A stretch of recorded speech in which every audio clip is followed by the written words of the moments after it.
We'd love to see how many games Jason Witten played on primetime. I mean, he's played for the Cowboys. The boys are always on primetime. Yeah, they're getting primetime for sure. Since the beginning of his career, to the end. Listen, you've had a lot of primetime games too. You're the fucking Kansas City Chiefs. You guys are on you played on every day of the week other than Tuesday. Like, that's the only day you haven't played on, right? We're America's team, Jason? I'm saying you've had some primetime games. So don't act like you guys aren't getting opportunities. You've had some opportunities. Who am I second behind?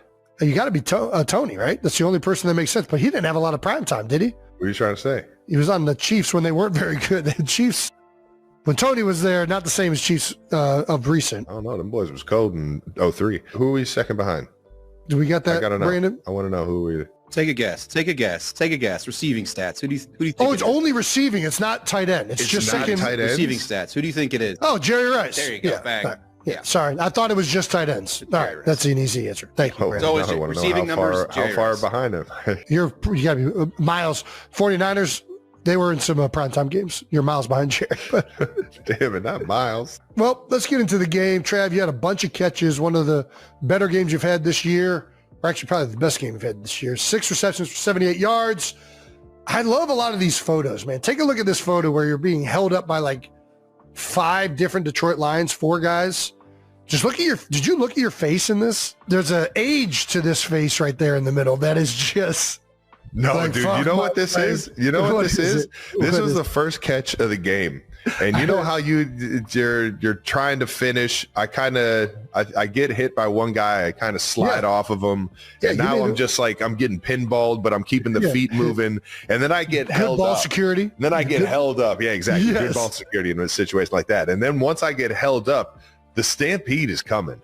I think I'd locked eyes with Trey Smith about to come and clean the pile. And I was just like, brace yourself. I'm like, hit me, motherfucker. I love it. No, man, the big boys were finishing downfield, man, and I was just bracing for it. Andy Reid was asked about your performance. He said, we've been giving Travis Kelce a lot of, what is this, Geritol? Is that like an aging thing? Dude, I don't know, man. Coach Reid's the best. He pulled one out from the, this is probably, what is Geritol? Yeah, look this up. It's got to be something with old people. Yeah, I don't know. But it's like from like the 70s or something. What about this? How is your head feeling? You fucking did a headstand in the middle of the game. He caught me with a Charlie horse on my thigh. Yeah. Caught you in the jump. I got a Charlie horse more than I got anything going on with my neck. All right, listen. Landing on your head was interesting. What the fuck were you doing reaching for the pylon after? Did you think you were not down? Just feeling stupid that I did in the end zone. So I'm just like, motherfucker, man. You had been down for like 4 seconds. Boom. Like, God damn it, Travis. You're on the fucking 1 yard line. Get in the goddamn end zone. Stop jumping, man. Favorite things of the game was that. I just love the reach. It looks even worse. They did it in a slow motion on the broadcast. It made it look even worse. Wow. You're right there. Just, God damn it. Get in the fucking zone, Travis. Holy shit, that was funny. That was too funny, man. Kingsley Suamana took you out after the Hollywood Browns touchdown. Yeah, that was fun. Kings is the man, dude. Everybody was just out there finishing downfield, man. Listen, when you're in the end zone, it doesn't matter what's going on, man.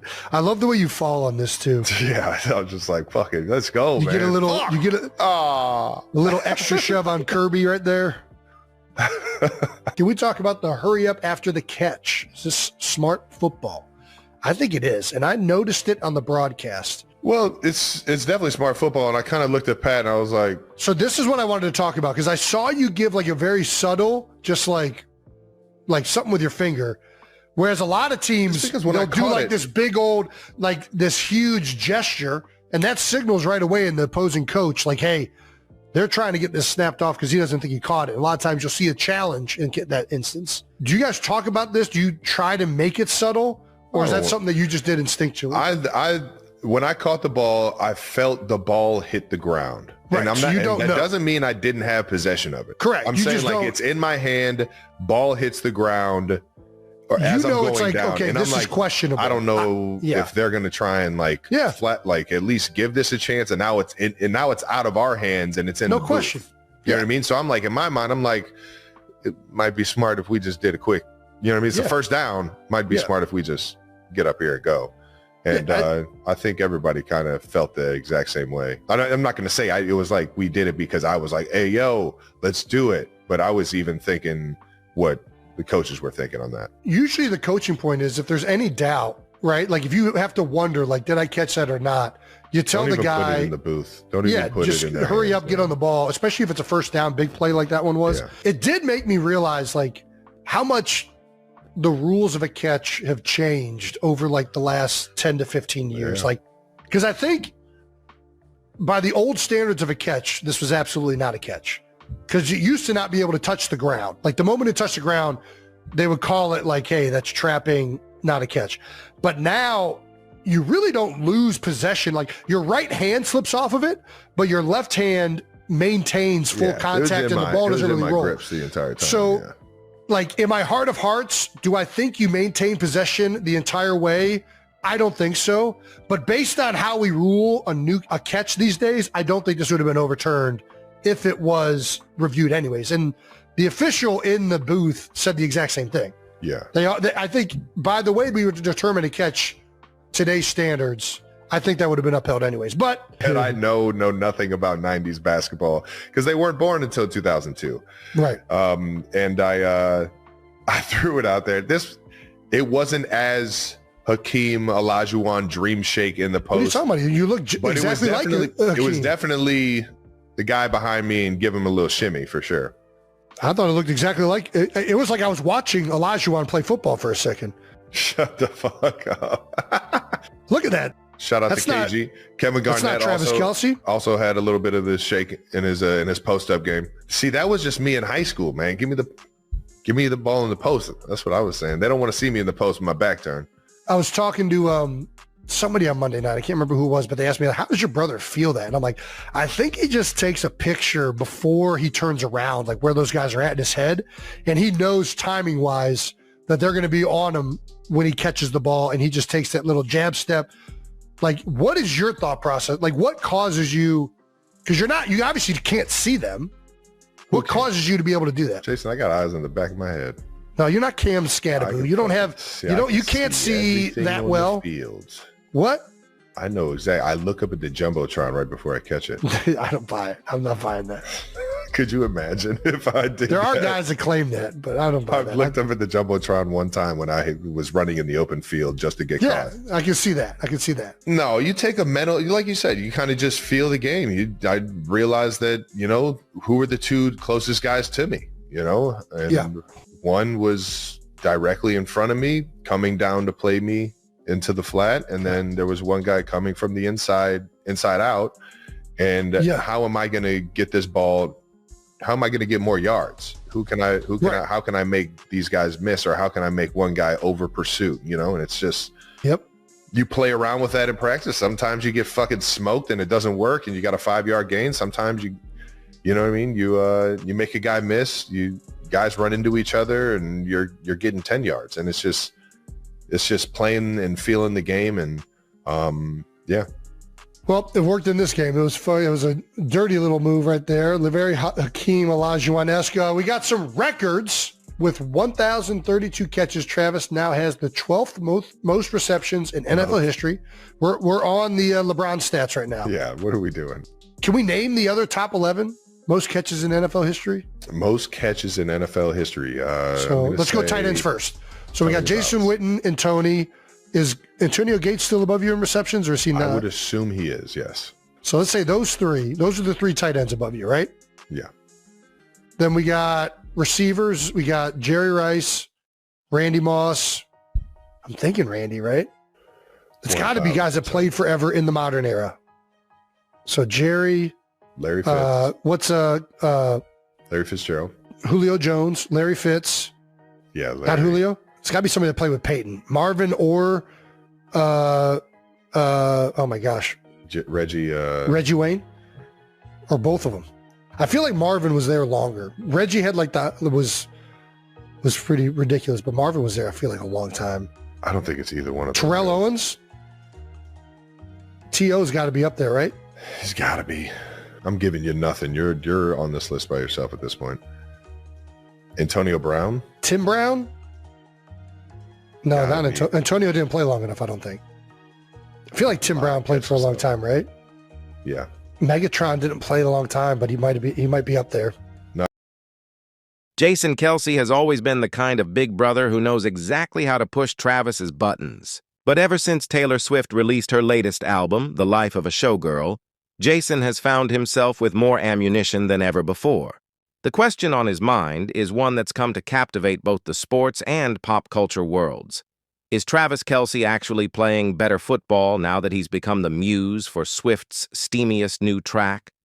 On the October 15th episode of their podcast, New Heights, Jason dove right into the stats. He couldn't resist pointing out that Taylor's song Wood is anything but subtle. Its lyrics, laced with references to Travis's redwood tree and being the key that opened my thighs, have made headlines everywhere. But on the podcast, Jason was all business. Well, as much as a Kelce can be. He read off Travis's numbers pre- and post-album drop, pulled straight from a fan's post on social media. Before Wood, Travis's stats over 4 games included 15 catches, 188 yards, and a lone touchdown. Solid numbers, but nothing out of the ordinary for a player of his caliber. After the song, in just 2 games, Travis had racked up 139 yards and another touchdown. Jason, ever the mischief maker, declared, "I don't know if that's significant, but it is funny." Even Kylie Kelce, Jason's wife, chimed in to say Wood was her favorite track on the album. Fueling the family teasing, Travis, for his part, took it all in stride. He laughed as Jason read the stats, calling the whole comparison hilarious. But even he admitted that he was a little nervous for their dad, Ed Kelce, to hear the song's not-so-family-friendly lyrics. The banter didn't stop there. Jason kept up the ribbing, tossing out questions like, "Do you feel more confident or just cocky?" and reminding his brother that this wasn't just any song, this was a Taylor Swift original, written specifically about him. Meanwhile, Taylor Swift herself has been making headlines for her highly visible support of her boyfriend. On October 12th, she was spotted in the stands at Arrowhead Stadium, cheering on Travis in his first game since the album's release. She wasn't alone. WNBA phenom Caitlin Clark was right by her side as the Chiefs dominated the Detroit Lions in a 30-7 victory. The cameras couldn't look away from the pop star football star love story unfolding in real time. The Chiefs might have had a rocky start to their season, losing their first 2 games for the first time in a decade and then falling to the Jacksonville Jaguars. But with Swift in the crowd and a new anthem fueling him, Travis helped lead his team back into the win column. All eyes are now on their next home game against the Las Vegas Raiders, with fans and commentators alike wondering if Travis's post-album hot streak will continue. It's hard to say whether Taylor's musical tribute has truly unlocked a new level in Travis's game, or if the timing is just a coincidence. But one thing is certain. This is a storyline that has everyone hooked. From late-night talk shows to NFL pregame panels, the intersection of sports and pop music has never felt more electric. And if you ask Jason Kelce, he's not done asking questions. With a mischievous glint in his eye and a stat sheet in hand, he's already plotting his next round of podcast banter. As for Travis, he's just trying to keep his head in the game and maybe, just maybe, live up to the legend Taylor Swift is busy writing about him, both on the charts and on the field. If this is what happens when music and football collide, fans everywhere are already waiting for the next verse.